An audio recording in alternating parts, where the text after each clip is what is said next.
welcome. We're thrilled to have you, and let's jump in and get started. I also mentioned I am actually in Colorado in the mountains and I'm using a hotspot, but so tell us a little bit. We'd love to hear about, tell us about the photo organizers and also a little bit about your podcast. Wonderful. Well, it's been really a labor of love, this podcast. I think Chantel and I have both been photo organisers. We have our own separate business, and it really came out of a desire to reach as many people as we could that really wanted to try and have a go at this themselves, because there's only so much we could do as clients. And I think, I know as photo organisers, there's really we work on, so many jobs at a time, but there are so many people that need help out there, and they really want to try and give it a go and then realize that they probably need to get some professional help. But it really has come from a desire to just help as many people and get the word out there. And as a source really from the way that Chantel and I run our separate businesses, it sort of has taken a really lovely flow where Chantel comes with a lot of very technical knowledge on the digital side of organising. And I, come through my background and my business has gone into a lot of the scanning and also words of encouragement, really a motivational style that I come through and bring that to the podcast as well. So, yeah. That's what, so how long have you been doing this? How long have you been a photo organizer and also doing your podcast? That's a scheme. Chantel, do you want to go first and then I'll jump in? Okay, cool. The photo organizing, I think I started in 2016. I had a home organizing business before then for a few years, but that was sort of very slow and, while the kids were little.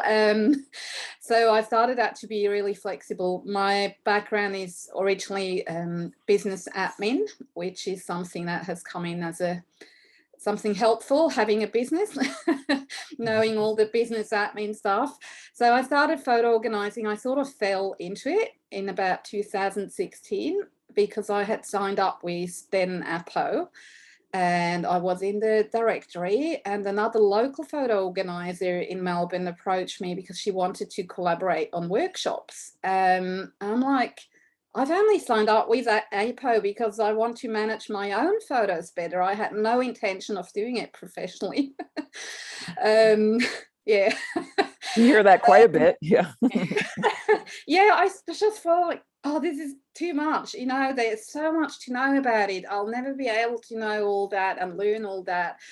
Way too much. And so just for my own personal use, I signed up until she approached me, and I said, yeah, all right, let's do it. And then she actually pulled back out because she got a really great opportunity business-wise to take over another business. But by then I had learned so much and done so many webinars and whatnot in that Apo office. I totally had fallen in love with photo organizing, and also my first client has come along, and that was it. Never looked back. Shortly after that, I closed the home organizing side of business and only did photo organizing. And Fiona and I, we knew each other already, and she had also then a bit later started her business, and we just like to collaborate, and we tossed around ideas. And we were running a few workshops and presentations together, mainly with the Save Your Photos months in September. That's how I think we started collaborating a bit more, and we tossed around ideas, and all of a sudden the podcast idea was here, and we're like, yeah, you know what, there was another one around at the time, and it's unique, and we thought, that's it, let's do it. We what do we have to lose? And yeah, we haven't looked back, and as Fiona said before, we really love it, and it's great to be able to help the wider community with a few tips around the whole photo management. I love that you, why not? And we recommend that a lot to people that, or even when I started my business, just say yes and then try and then you can figure it out, right? So Yeah. it's a good philosophy to have when you start a business, to be willing to learn new things, and collaboration is so critical, right? Is makes it so Yeah. much more fun, and there's so much business. Nobody's competing with anybody at this point in any way. Yeah, absolutely. So another question I'd like to ask when we do this is, what advice would you to give? So there's people listening that are thinking about starting a photo organizing business, whether in Australia, Canada, the US, anywhere. What advice would you give based on your experience that you have right now? So I'll jump in with that one. I really would say that it's an interesting journey, having been, we've been doing the podcast about 3.5 years now, and as photo organisers, probably 5 or 6 for myself anyway. And I think for anyone starting out or thinking about it, I think there's a very natural sort of a progression that I've seen in my experience, just with new photo organisers or people thinking about the process. I think first of all, it's really a this awareness that we even exist. Mhm.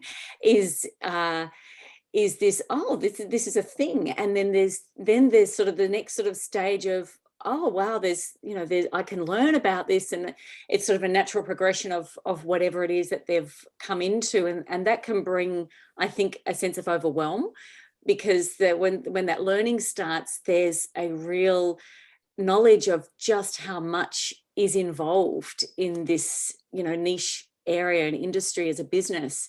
And I think starting out, knowing that's coming, knowing that overwhelm is coming, can be helpful to then just be aware that there's a lot of support and areas to delve into, to learn, and the photo managers is a brilliant opportunity to really not stay overwhelmed. Mhm. But then once you've sort of got to that overwhelm, that there's some resources out there. It's then pushing through and really bringing your own personality and flair to a business. And that is what I love about our industry, is it really lends itself to people that are either process focused, even people that are creatives, people that are people, there's a real connection. And so I think if you're starting out and looking at this as an industry and a possible career change, or looking at this as starting your own business, just to be aware of those natural progression, and not to be overwhelmed with the depth of information that is available, but to really find yourself in there, to really bring your authentic personality, because at the end of the day, people need help. And I think, there's no right or wrong person for this industry, which is so beautiful. And I think it's such a testament to this group of us, and Cathi, that you've brought together, really. We come from all different backgrounds and all different experiences. And so what we bring to clients is really us. And then the tools that we learn when we're thinking of starting out the business, they're available to learn. But at the heart of it, really, once you get to that level of overwhelm, breathe, learn, and then find your own feet. There's not one particular type of business that you need to model yourself after. It's the skills that you need, and then you bring yourself to the role. I agree. It's start somewhere, and to someone starting out, I would say be brave and really dare to niche down, because we already obviously in a very specific niche, but within that, it's amazing how many other niches are in there. There's so many that specialize in scanning or digital, or some do only Macs, others do only PC, some do, they restore photos. So that there's so many options out there, and I agree with what Fiona said. You know, start somewhere and be brave and niche down, and all the rest will come. Even in marketing terms, you know, if you've got to create a basic website and say, I'm scanning, if that's what you feel most comfortable in, that's what I would also say to someone. Start where you feel most comfortable in. If you're a PC person, don't start with Mac clients. That's way too hard, but it will come over time and you'll grow into it and it will be less overwhelming. But start there and advertise that, and automatically there's always going to be other people that find you and say, oh, but do you also do scanning? Or I have a Mac, can you still help me? And over time that will grow, you know, generically, really, I think. And that's one mistake I think I made. I tried to be jack of all trades at the start because I'm interested in everything. I just can't help myself. But it's easier to have that niche and to focus on that in all. It's not just for the actual hands-on work, but also marketing wise, and you know, all that admin that's behind having a business. It's easier when you know exactly what you're offering and what your niche is, because then you talk to those people. So sometimes, right, it's people don't always know right away what, right, a lot of people say, well, I don't know what I like, and that's all part, I think, of the journey of being brave. I love that advice as well. You might start out thinking you're going to love scanning, and then you might get, you know, I've talked to some people who say, oh, I don't want to do any scanning, and they outsource their scanning because they like maybe making photo books, where other people say, oh, I just want to, I would scan all day and just, I love the process and the tangible holding the photos and all that, and I don't have, and I would never want to make a photo book, right? So, and over time, I think what makes it great about the community and how you all partnered up too is that there's other people within the association that you can outsource that work to. So you, correct, yeah, you're not in this by yourself. It's okay if, let's see. Another question, well, I love asking this question next is, I will in a minute ask how you find your clients. And if you have questions, go ahead and drop them in the chat. But another question I ask is, and I think you've kind of touched on it, but I want to ask you both two questions. One is, what do you love most about your job? And then I think it's always important to be honest that there's always parts of jobs that we don't really love. So what is it that you don't love about your job, so that people get a realistic idea of what it is that how you feel about things. So. Do you want to jump in, Chantel, or do you want me to? Yeah, you start. So what I love about the job is I love really unlocking these memories for people. I come from a very corporate background. My experience, you know, when I came into this industry has very much been process driven. And what I've found as I've journeyed through is the privilege really that we have with these families. And it is a privilege because you know, we're in their life and their memories. And it brings around such a personal opportunity to really release and unlock these parts of their life which have been sort of trapped in a drawer or a disc or a phone or a computer or boxes and slides and negatives. And it is a real privilege to see the journey. And I can't go without delivering clients, you know, I have my own box of tissues already, but I mean, it is such an emotional process for them. Because I think by the time they get to the point of asking for help, it's been a burden, it's been a weight on their shoulders, or a family member, you know, there's so much underlying. And I've actually moved, I'm studying at the moment, I'm doing a Bachelor of Counselling, and that has come through a need for myself to really understand the process that people go through when they're organising their photos. And they come at it from, you know, such a range of necessity. They've got a particular, you know, event that's coming up, or it's, you know, in a memory for someone that's passed, or it really, there's always, I haven't met a client that I haven't come across that. And that's a part of my job that I love. I really do. I love being able to walk that journey with them. And so with the skill of counselling, still in photo management, I'm going to be adding that as part of my services, which is really also delving into unlocking maybe where they're stuck. And that can be a very difficult process for people. That's fascinating. You might be the Yeah, first person that I've can't- known that. We have to talk. We'll have to. There's a book called Phototherapy. There's a woman who is a phototherapist. So maybe offline, I could tell you a little bit more about. She's in Vancouver, older woman. But anyway, she has a. I think that's fascinating that you're combining that, because we always try and tell people that you're not a therapist, but you're right. When you bring the photo, you bring the tissues and things. Feelings of nostalgia, memories, losses, all of that is part of a person's family photo club. It really is it's your life. It's their lives, right?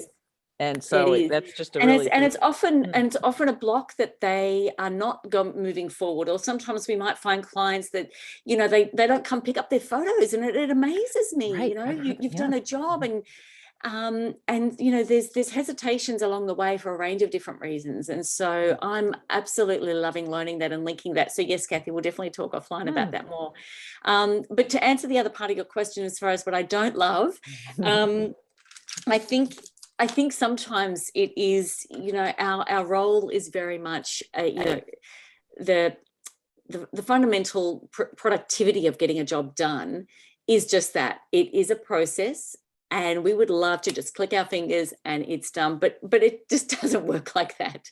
And it's very systematic, and it needs to be to not get ourselves in a twist when they, you know, give us new photos to add into a collection, or they say, oops, forgot this whole hard drive or something like that. But there's no shortcuts. There are no shortcuts. So don't love that, but I do. I'm still even though I'm an empathetic, you know, that my heart comes through my job. I'm a very process-driven person, so it's just you get in and you just follow the steps. So that is part and parcel of what we do. Mm-hmm. Yeah. So yeah, what can I add?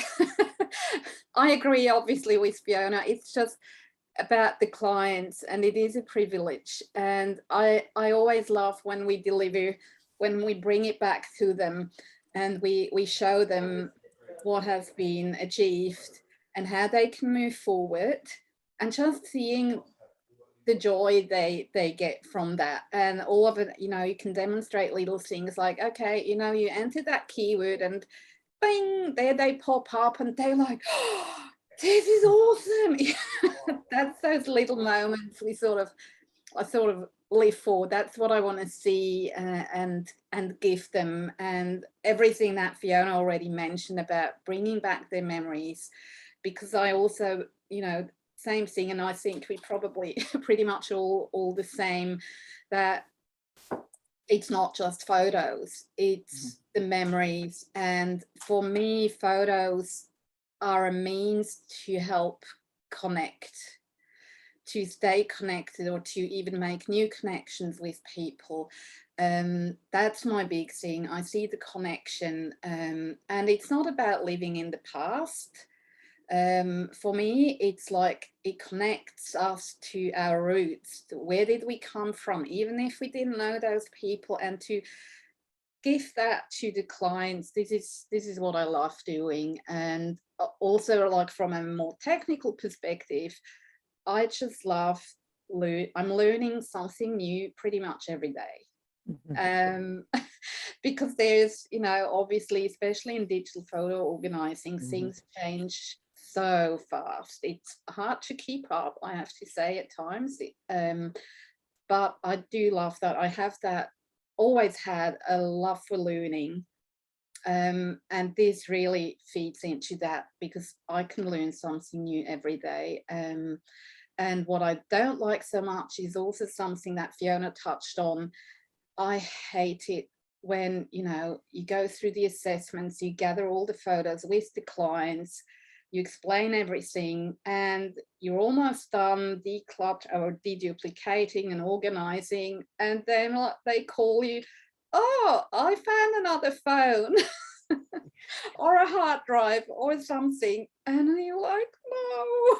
I hate that part because it makes it so much harder. I mean, over the years, I've learned to communicate and to actually explain them that this gathering process is really, really, really important, and that it's going to cost them more if they find more stuff later on. And that does the trick pretty much most of the time, but it still happens, and it's just human. Can't change it. It will keep happening from time to time, but I find that frustrating. And I just also, one of my things is I can't help myself, you know, and usually over deliver. Yeah, but Yeah, that's, I think that, yeah, over deliver. I think by nature of the people that are drawn to the field, right? One thing we at the photo managers too, we're working really hard on because of the years of experience that people like Fiona and Chantel and others have now bring is really teaching process. We've hired actually a professional process person who's been taking every month. Tuesday she did it was all about how to set up your processes and how to use a project management system, and all this becomes part of it. Like, so somebody, Maha, I think it is, I'm not sure, hope I said your name right, asked, how do you handle having to add photos and hard drives that were forgotten?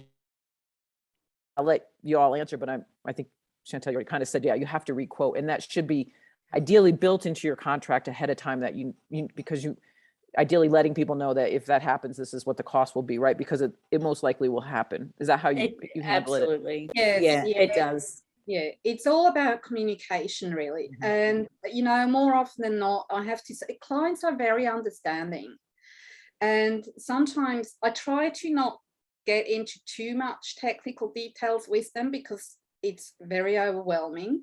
I work a lot with images, so I have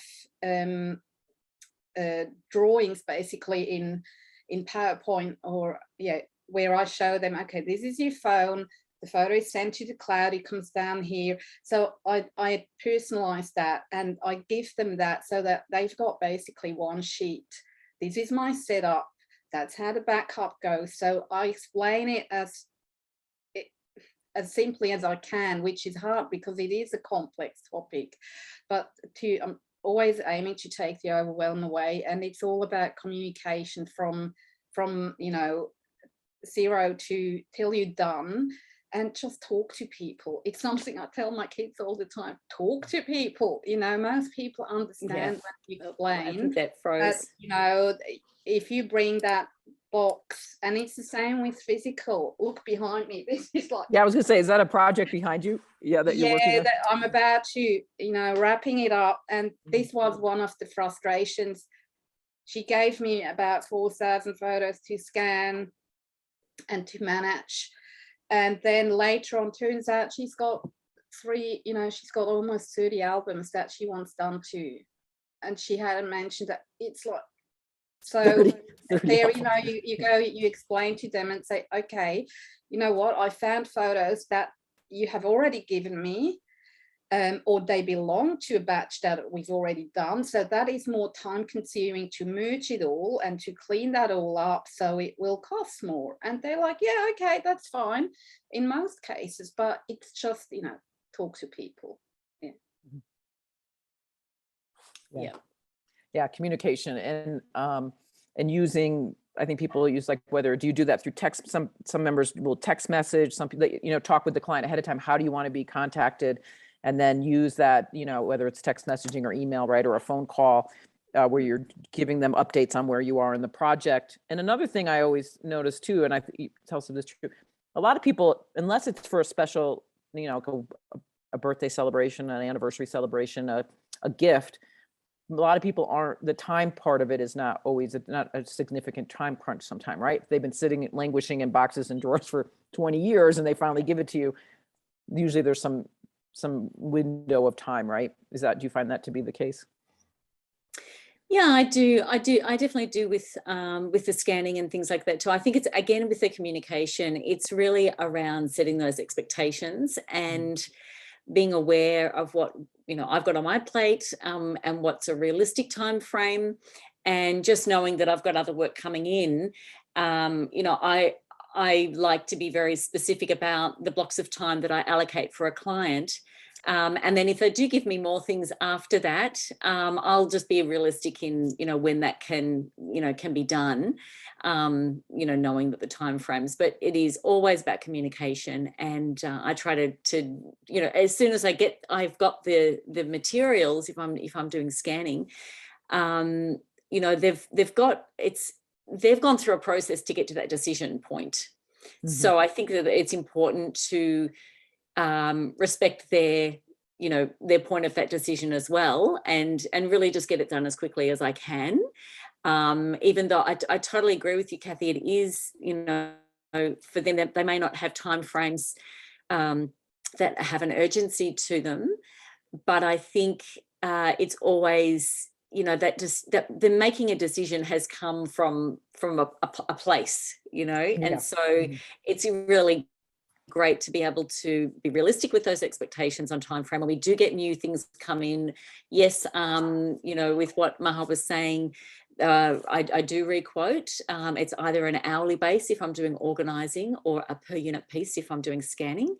So I just, communicate, and that's always in an email format. Personally, I do that.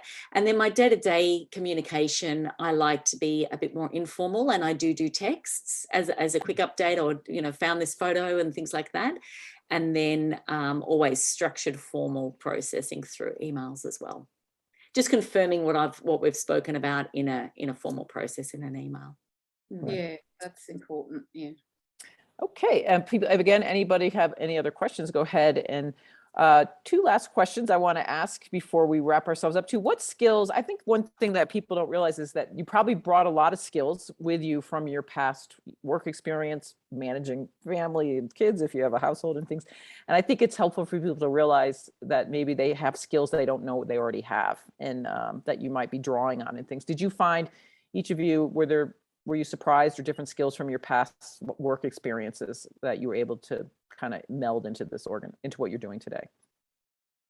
Yeah, definitely. As I mentioned, I've got a business admin background and worked in corporate for 20 years, mainly as a personal assistant and financial controller, which is obviously hugely helpful when you run your own business, regardless of what the business is, but to understand, the figures, to be able to, especially when I started out. These days I have outsourced a few of the admin things, but knowing about the marketing and having all that background, that was enormously helpful. And I was always an organized person, so yeah, organizing sort of came more or less naturally to me.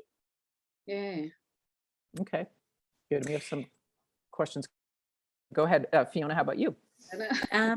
So some of the skills I brought, I'd also been in a corporate background. So my sort of life BC, I call it, before children, which was in a corporate setting. I was an expat manager with Goldman Sachs in New York and London, and traveled a lot in Japan. And so I think just being resourceful is a skill. And all of my other sort of skills that you just pick up along the way, I think I'm still always had been an organized person.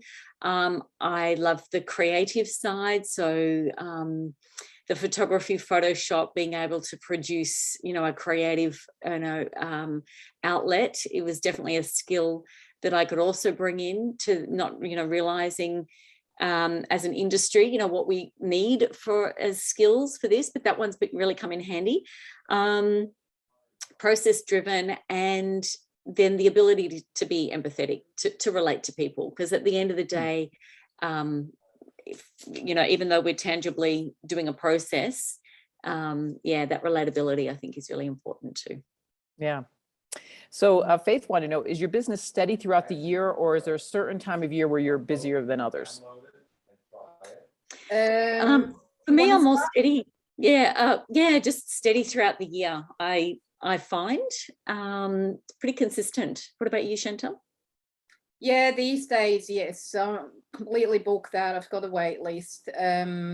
But this is something also for someone who starts out this is not how it is for most people when starting out. It takes time, patience, to build a business. And from, you know, being in the organizing industry overall for like 10 years almost, I've seen only very few people who started out and their business went through the roof, like from day one.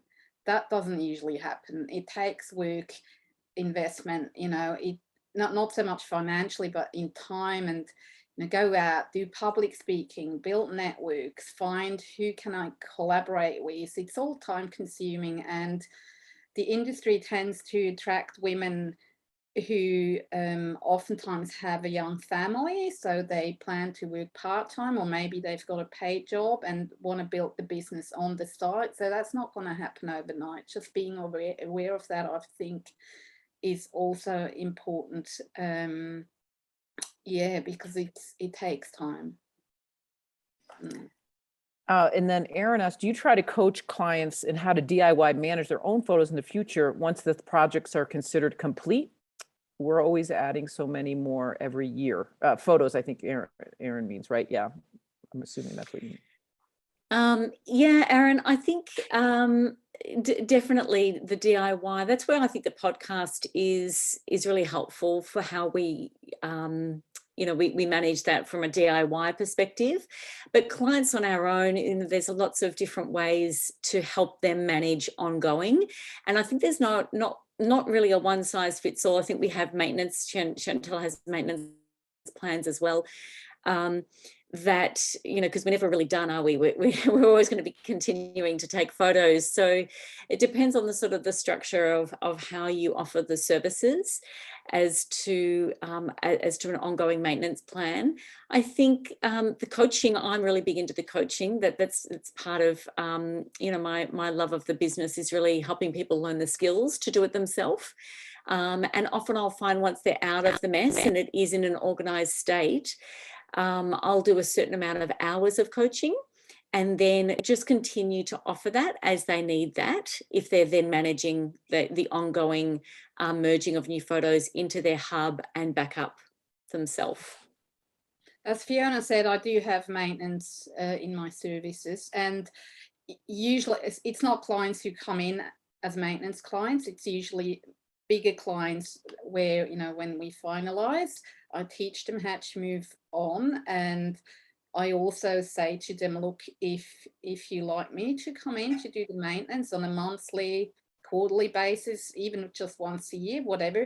So for them, I've got those packages, which is, of course, as a business interesting, because that gives you sort of a more, you can plan your income if you've got that. And I always say to them, look, it's like a cleaner who comes in and cleans your house regularly. If you find it all too hard, I'm here for you. I'm happy to do that. And I am.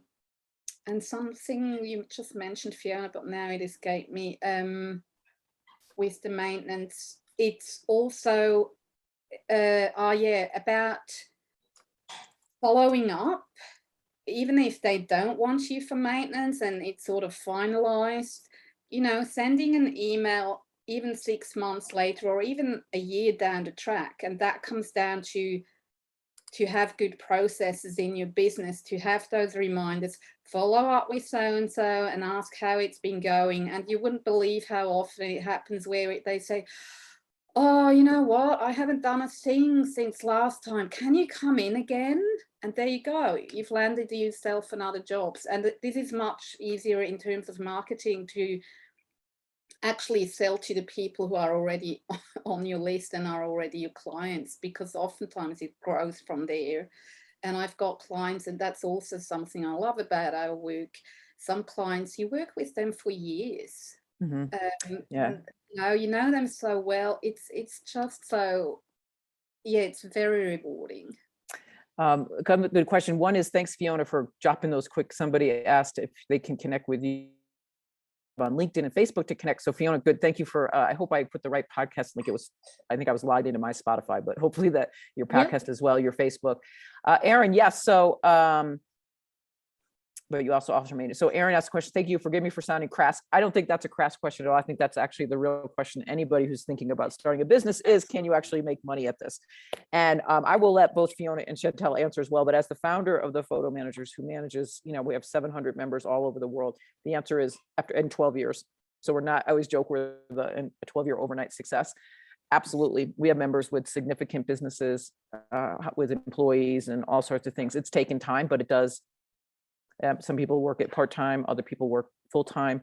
And so the question is, what parts are served free and which parts can you reasonably charge a fair fare for? So I will let you both answer that question, but I also want to just throw that in as well.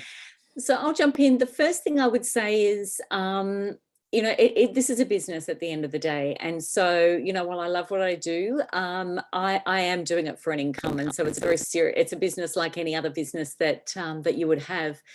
So I think that I can understand, Aaron, where that question comes from, because often if we're just out and about, I talk about my business every day. It's because I live and breathe it. It's what I do, and everyone has photos. So, everyone is in a situation where I guess there's an opportunity to talk about what we do. And so if that's sort of that free information, it's just sort of general conversation, and they're like, oh, I've got this phone.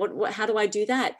So I always give as much information as is appropriate at that time. If I'm in a social gathering, or if I've just bumped into someone that I haven't seen for some time, I might just quickly answer a question. Of course, I would always do that.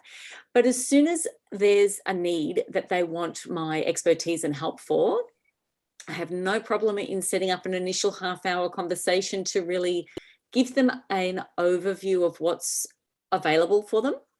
And then I charge, and I make that really clear. And it's just what we do. It's a business, and so from that moment, it's a really clear, relaxed, easy opportunity for them to either engage me or not, and they can have a go at them for themselves. And I always point them to the podcast. There's always something in there now after 3.5 years of episodes every 2 weeks. There's a lot of good stuff in there that people can have a go at trying it themselves. And then they've got my business card and my details to contact me straight away after that. So I really do. I'm more than happy to answer, some questions from people when they're thinking about, I don't know what I've got. And then straight up, I just let them know how I work, and when they're ready and if they need it. It's really clear. So as a business, not a crass question at all. I think it's a really good question. And, definitely I've got more work than I've got a wait list as well. So I really, there's a lot of work out there. People need our services. And I think, with the Photo Managers, there's always opportunities to learn on how to do this, how to get the confidence to ask for money, or how to go through that process with clients. There's a lot of supports and resources out there, but it's a lucrative business. It is. I agree. And I do this, I'll keep it short. I'll do the same as Fiona. I've, a while back, I started to offer a 30-minute free discovery call. And I have to say that works really well.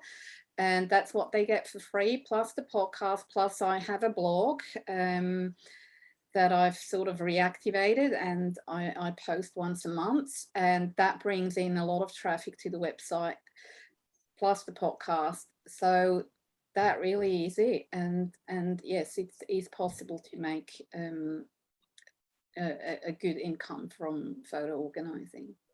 It takes time, as Cathi said before. It's not going to happen overnight.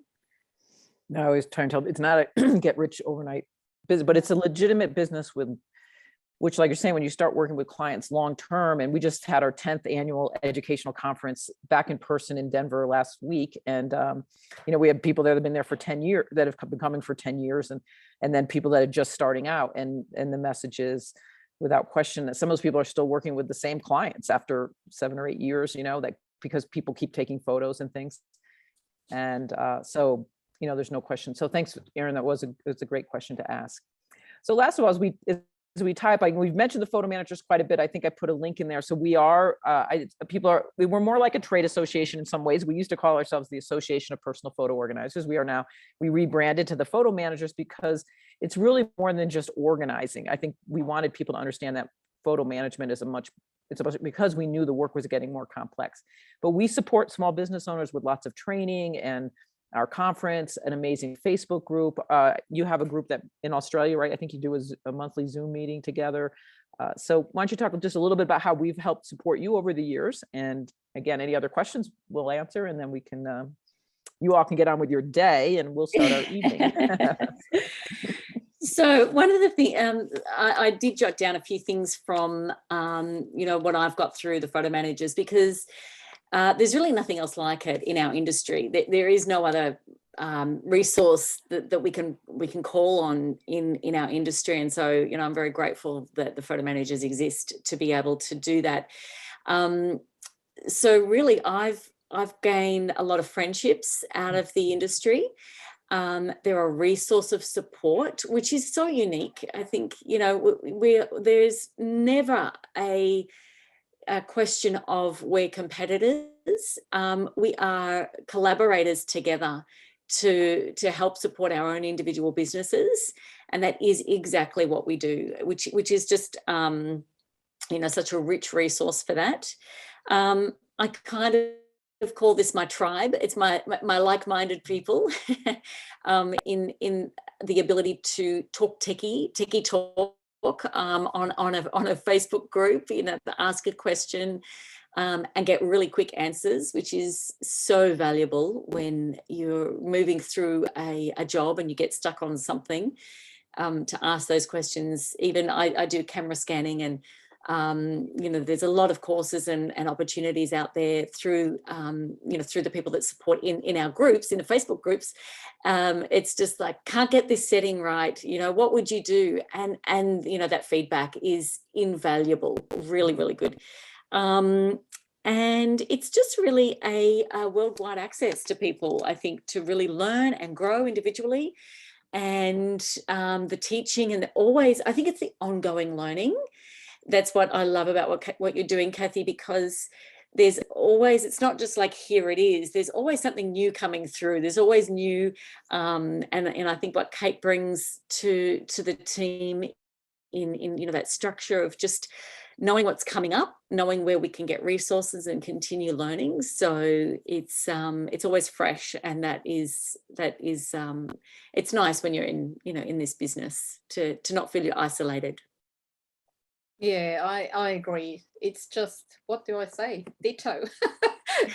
Yes, it's just that whole tribe, that community feel. And when I started originally, generally in like home professional organizing, it was like, oh, I wonder, we're all competitors, but right from there, and photo managers is the same. It's mostly collaboration. It's, we're open, we're friendly with each other, we share openly. It's not like we're giving away all our secrets, but but it feels great, and you give us that platform, and I really appreciate that. And especially for us, something Fiona touched on with the Facebook group, especially for us Australians, because of the time difference. And in Australia, we're so few photo managers.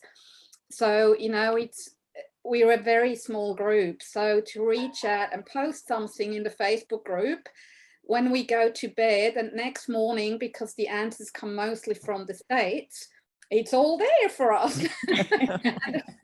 We can, tap the other brains, and people share openly. And it's been a lifesaver for me so many times. And as Fiona said, to talk techie with people who know what we're talking about. Yeah. And the idea that we're constantly working on improving as an organization how we can support our members, right? We're always paying attention, like adding this year-long training about processes, and we just realized that was important.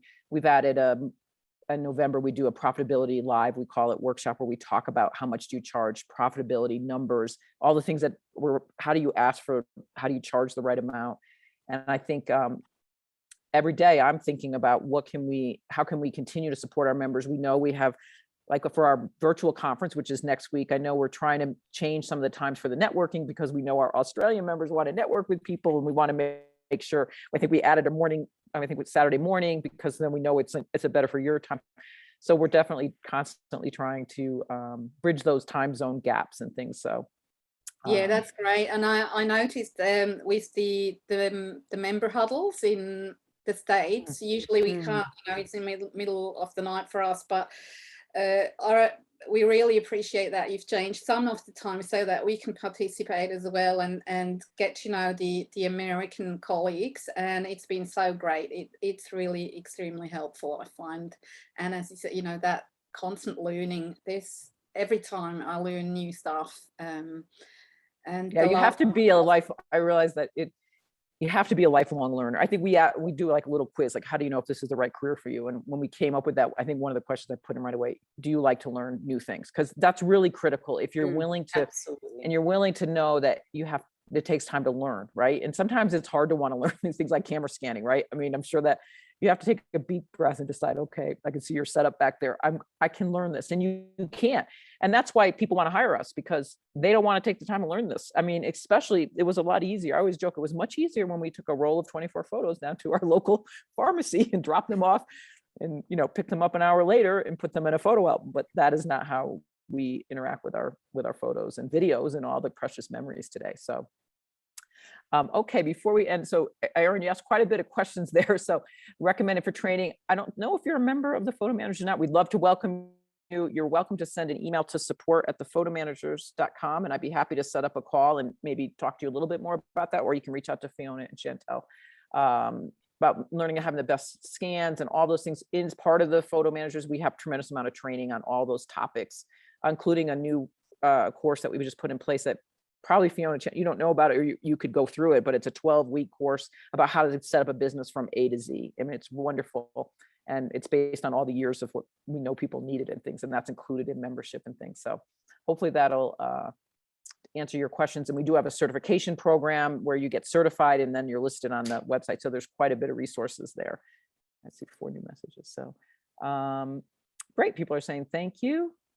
And where can I get more information? So let me pop the link to the website on here, to the Photo Managers website. And then also you're welcome. I think there's probably a place there to also reach out.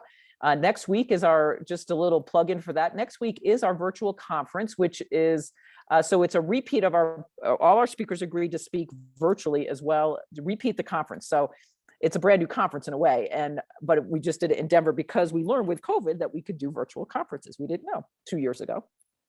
So what we did unique this year though is because based on feedback from members, I went to Denver, and it's expensive. It's $399, I think, to do the whole conference, and not everybody wants to do everything. So we realized like kind of a bring a friend or tip your, toe in the water. So for $49, you can pick one breakout. We have almost 20 breakouts to choose from. So you can look at that list, everything from how do you set up a contract to mindset issues, marketing, using Instagram, working with clients. And then you get to attend our keynote speakers who are wonderful, Scott Bergman and fellow from the Netherlands as part of it. And you get to attend the networking where you get to meet other people. So that's something unique that we added just recently. So if for those of you listening, if you go to the Photo Managers, go to conference, you can see that opportunity. And I also put a link there to the Photo Managers website.